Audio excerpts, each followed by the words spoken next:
So about the adaptation, habitat and adaptation. So what they're saying, in the sea, plants and animals are surrounded by saline water, right?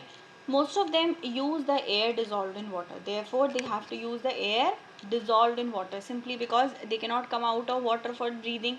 So what they do, they have to take water which is present, which is dissolved in water. Where there is very little water available in the desert, it is very hot in the daytime and very cold at night. The animals and plants of the desert live on the desert soil and breathe air from the surrounding. But क्या होता है, जो desert plants हैं और desert animals हैं वो तो desert की soil के ऊपर रहते हैं, so they can easily take air from the surroundings. So what they're doing, they are comparing sea and desert, which have got very different surroundings and different plants and animals. So they have taken two animals, one camel which is from a desert and a fish which is from the sea. Now we will compare both the organisms, what all structural differences and what all other features they have adapted so as to survive in different conditions. First of all, we will take the camel. See, camel have got long legs which help to keep their bodies away from the heat of sand. What they're saying, first adaptation, first feature जो camel को desert में रहने survive करने में help करता है, that is your long legs. Long legs की वजह से क्या होता है, because you all know that deserts are very hot. उनकी जो रेत होती है वो बहुत ज़्यादा गर्म हो जाती है, बट क्योंकि कैमल से उनके लॉन्ग लेग्स होते हैं तो वो जो हीट है सैंड की, it does not reach their bodies and their bodies remain cold. Second is they excrete a small amount of urine. Their dung is dry and they do not sweat. So these are three features. Small amount of urine, so that water is stored inside their body. They are not excreting more amount of water. Their dung is also dry. Again water is taken back. Then they do not sweat. उनको जब पसीना ही नहीं आता तो remaining जो भी water है, it is also stored inside the body, and therefore camels lose very little water and they can live for many days without water, क्योंकि सारा का सारा पानी जो वो अपना स्टोर कर लेते हैं, therefore they can live for weeks without water. Now let us look at the fish.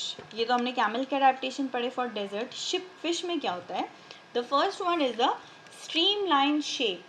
So you have studied about the streamline shape, which is tapering from the sides and broad in the middle. तो ये जो fish का shape होता है, सारी fishes का आपको यही शेप देखने को मिलेगा. This streamline shape helps them to swim easily inside the water. This is the first feature. Next, they have got slippery scales on their body. Now what is the function of these slippery scales? First, easy movement, आसानी से फिसलती हुई निकल जाएंगी water में से. दूसरा, protection. अगर कोई दूसरी फिश आके उनको कैप्चर करने की कोशिश करेगी तो वो क्या हो जाएगी, फिसल के एकदम से निकल जाएगी. So they are also very useful. Third is fins and tails. So fins, they helps them to swim, also it helps them to change direction and helps in balancing. Fourth feature and very important feature are the gills. So what do the gills do? As we have got lungs, so we are breathing oxygen from air. लेकिन fish को तो क्योंकि water से लेना है, तो water से लेने के लिए जो उनके पास फीचर है वो क्या है, उनके गिल्स. गिल्स जो होते हैं वो क्या करते हैं, ऑक्सीजन डिजॉल्व्ड इन वाटर को एब्जॉर्ब कर लेते हैं.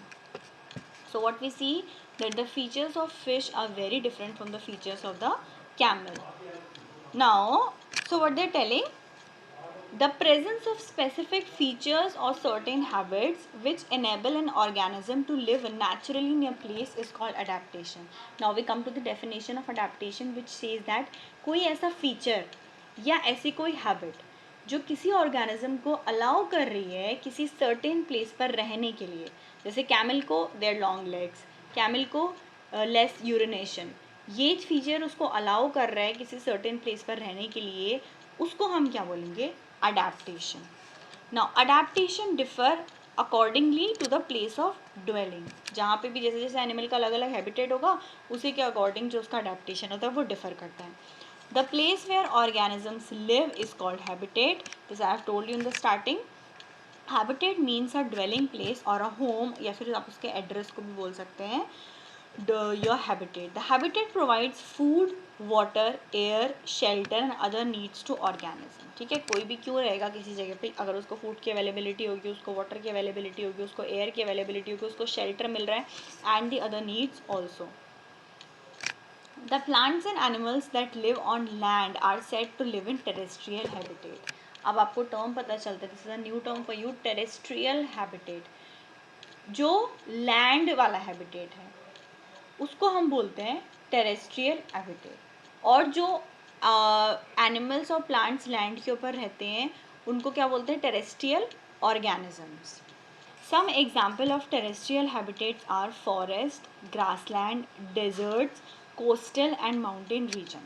तो अब क्या होंगे, बहुत सारे टेरेस्ट्रियल हैबिटेट है भैया, पानी जो मतलब अर्थ के ऊपर जितने भी हैं जहाँ पे पानी नहीं है वो सब किस कैटेगरी में आएंगे, आपके टेरेस्ट्रियल हैबिटेट में. जैसे आपका फॉरेस्ट हो गया, आपके ग्रास लैंड्स हो गए जहाँ पे सिर्फ घास घास होती है, आपका डेजर्ट हो गया, आपका कोस्टल एरिया मतलब वाटर बॉडी के पास वाला जो एरिया जहाँ पे पानी नहीं है, that is also a terrestrial habitat. Mountain regions, they are also a terrestrial habitat.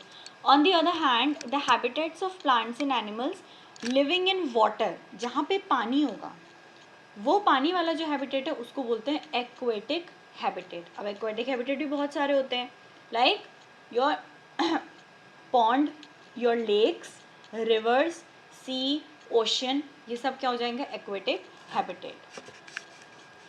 The organisms, both plants and animals living in a habitat, are its biotic components, while the non-living things are known as abiotic component. अब क्या है, habitat है तो उसके component भी होंगे, ठीक है. तो दोनों जो टेरेस्ट्रियल और एक्वेटिक हैबिटेट है उनके अपने अपने कंपोनेंट्स होते हैं. उनको दो कैटेगरी में डिवाइड किया है. First one is your abiotic, second one is your biotic. Abiotic are the non living things like rocks, पत्थर भी होंगे वहाँ पे, मिट्टी भी होगी वहाँ पे, एयर भी होगी, वाटर भी होगी. These are abiotic component, जिसमें लाइफ नहीं है, abiotic. And then biotic, जो भी लिविंग ऑर्गेनिजम्स हैं वहाँ पे, जो कि प्लांट्स और एनिमल्स वहाँ पे रह रहे हैं, उनको हम क्या बोलेंगे, बायोटिक ऑर्गेनिजम्स और बायोटिक कंपोनेंट्स.